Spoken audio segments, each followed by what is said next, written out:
Our interview this morning is with Don Orr. Don was born in Hot Springs, Arkansas in October of 1921. He served in the United States Army Air Corps from June of 1942 until 1946. His highest rank attained was Major. This recording is done at Burleson, Texas. My name is Dale Dexheimer. I'm no relationship to Mr. Orr. Also in the room is Milton Gibson and Gary Burton, who are our videographers. This interview is conducted for the Veterans History Project at the Library of Congress and also for Operation Remember, City of Burleson, Texas. This recording is being done on Friday, January the 7th, 2011. And with that introduction, Don, you can tell us about your time in the Army Air Corps, China, Burma, India campaign. When I was a small child in Hot Springs, Arkansas, we lived near the airport, and I saw planes taking off and landing constantly. And one day I couldn't control my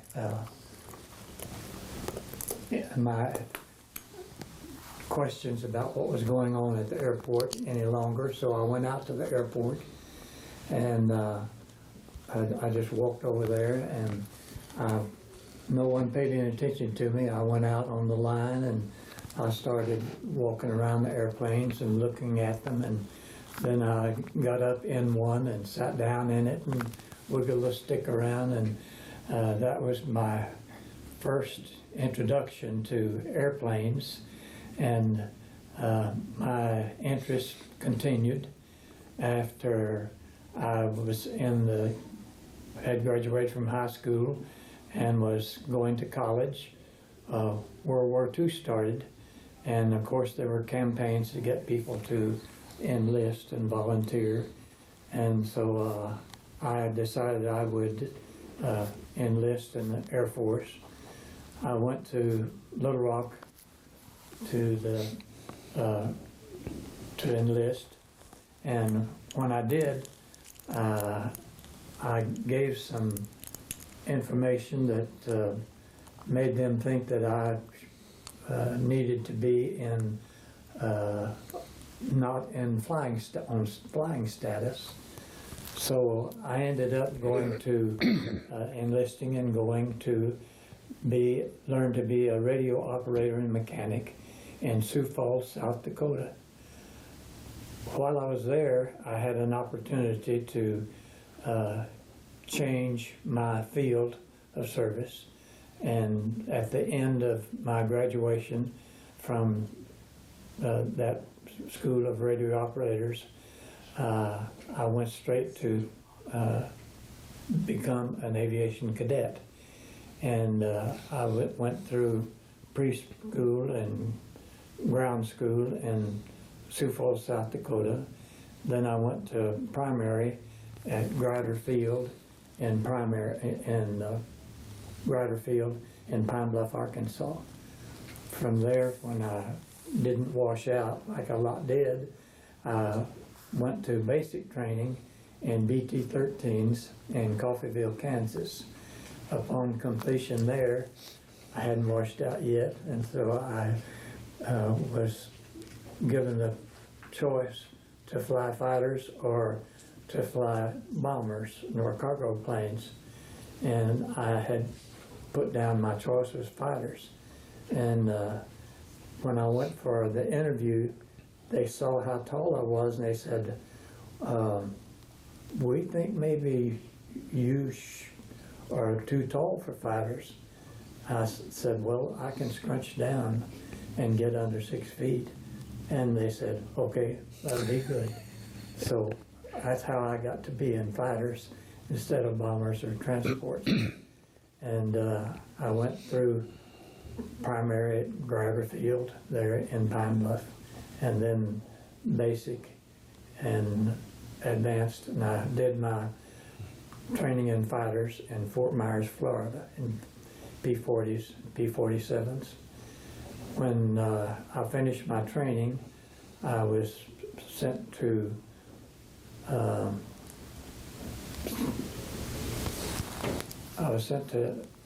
Asia, and I became a part of the 60th Fighter Squadron of the 33rd Fighter Group, and that squadron was operating in the China-Burma-India theater, and I started flying first in P-40s, then in fighters, and then in P-47s, and then later on we got a group commander who had been in P-38s, and so he pulled strings, and they took away all of our P-47s and issued P-38s to us. So that's how I became a fighter pilot in both P-38s and P-47s. And I was overseas 18 months, and during that time I completed 187 combat missions in those 3 fighters. I don't know what other information you would want. If you have any questions. Okay. I'll go back and ask you a few things here, Don. When you went to the airport in Hot Springs, just let you wander in there and you got up in this whatever airplane, how old were you? I was 12 years old. And you got up and you sat in the seat, wiggled a stick, pushed the rudder pedal, etc., Yeah. and nobody... They evidently were turning a blind eye, or didn't make any difference, or just didn't see me because I was so small. That was my first introduction to sitting in the cockpit of an airplane. What did your family do in Hot Springs, Don? My father was a life insurance agent. Uh-huh. So there wasn't anything in his background that would steer you toward the Army Air Corps. It was just No, your love of flying and seeing these airplanes go out of the local airport. that's right. Okay. You went to college. You do a year, 2 years? I was there 3 years. 3 years? I was in my junior year when the war started, and I completed that 3rd year, and a week after that semester was over, I volunteered, went into the Okay. Air Force. Where'd you go to college, Don? I went to Washington Baptist University in okay. Arkadelphia, Arkansas. Yeah. Okay. It was only 35 miles from home, so it was a good place to go for me. You bet. You went to Sioux Falls. Yes. You had grown up in Arkansas. Was that a little bit of a shock when you went to Sioux Falls? Did you go in the wintertime or the summer? Well, I went in the fall, and I had a little bit of chance to get oriented and get used to cold weather. By the time it got real cold, I had been in Sioux Falls 3 months by then, so it wasn't too bad. You bet, sir. But we did have cold weather because, as I said, the water froze in my canteen, which was strapped to the head of my cot. And we had 3 coal-burning stoves going all night. And the water froze in my canteen about 6 inches from my head.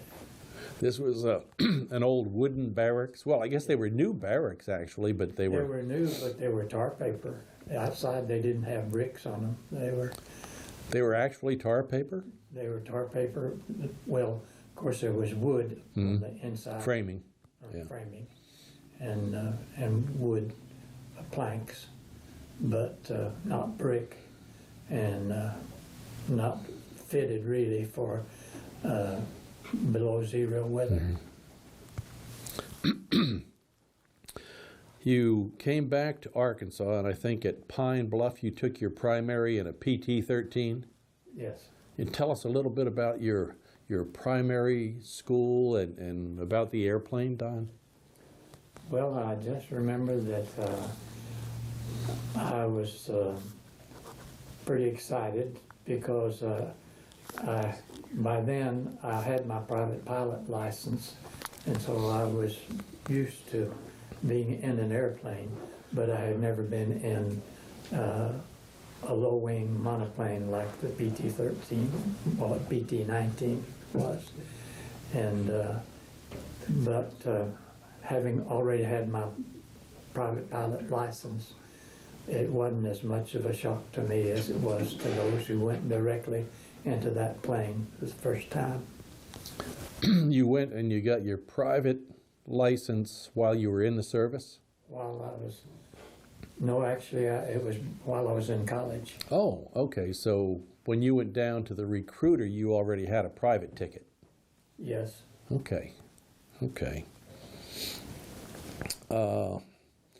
You went to Florida for advanced, your fighter training, and I think you said P-40s and 47s? Yes.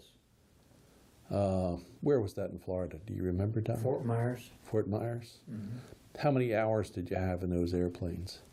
We got about 90 hours in PT-19s, and we did about 90 hours in each school, in primary training, then in basic training in Coffeyville, Okay. Kansas, and then I was approved for single engine, and I got about that many hours in AT-6s, and then Okay. went into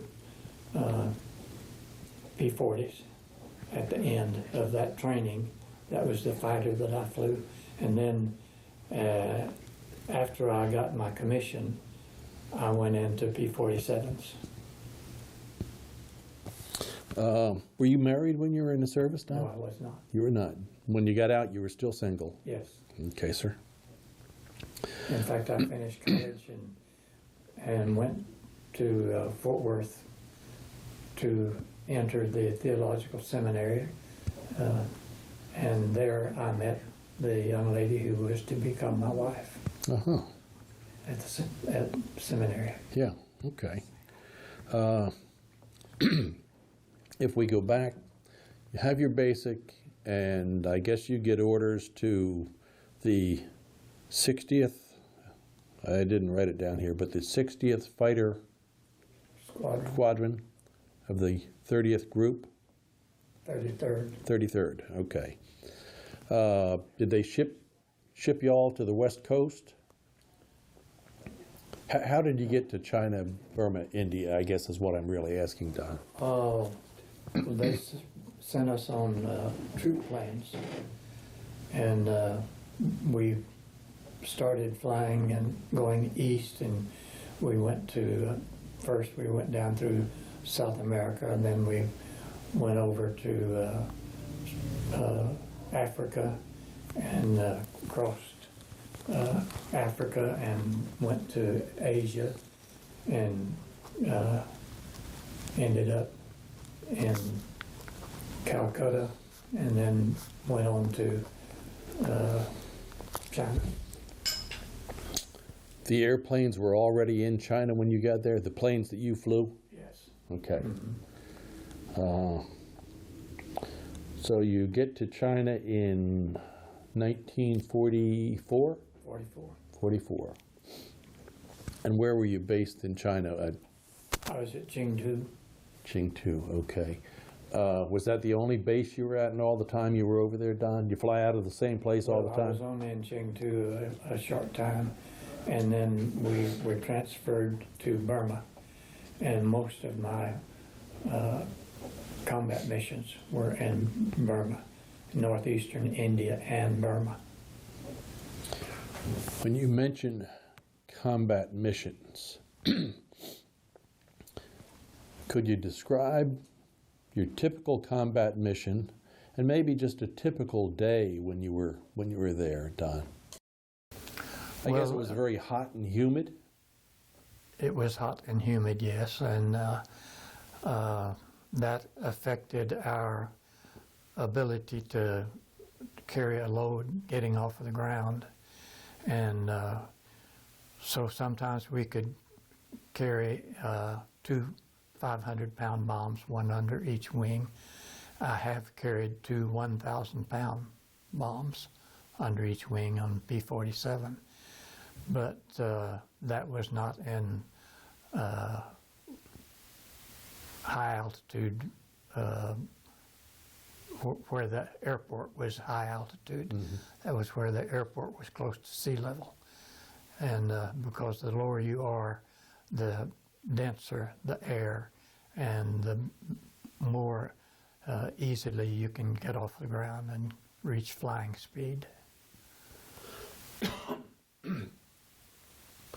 Would your typical mission be a bombing mission, Don? My typical mission was bombing and strafing. When we were given a target, we had an aerial photograph of the area, and sometimes we had a photograph if it was to be like a Japanese base. We had the aerial photograph that was furnished to us, and it would have a circle and a red pencil around the building that they wanted us to level, if possible, and get rid of. And so we had a way of strapping that to our leg, because we had to have both hands free, and one for the stick and one for the throttle, because in fighters you keep your hand on the throttle all the time. And so we had that strapped to the upper part of our leg, so we could look at it and keep flying. Your typical mission, how many airplanes would you have in the element, Don? Would two, There were, four?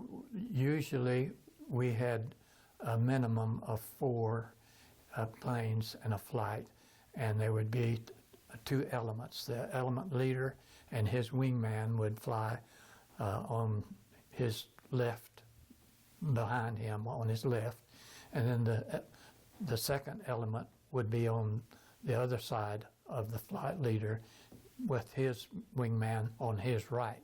So you'd have 2 here and 2 here in a 4-man flight. And you may have, sometimes I had as many as 4 flights. There would be 16 planes on the mission, and we were flying formation, the 16 of us, all flying formation together.